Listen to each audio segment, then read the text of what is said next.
या भागामध्ये प्रामुख्याने महानगरपालिकेच्या शाळा असतील. त्या शाळांची अवस्था कशी वाटते तुम्हाला ह्या भागात?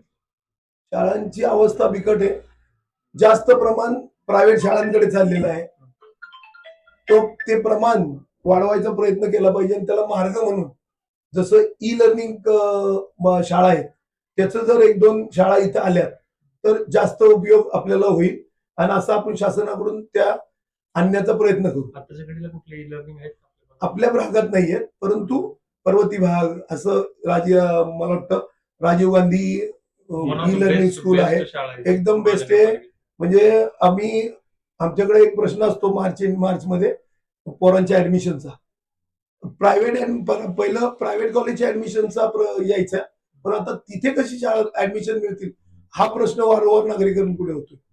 तर मग माझ्या मनात आलंय की तीच सेवा आपण इथं का नाही करू शकत. बरोबर. जर एखादी शाळा हँडओव्हर करून तिथं ई लर्निंग प्रोव्हाइड केलं तर मला वाटतं नागरिकांना खूप चांगला फायदा होईल त्यातून.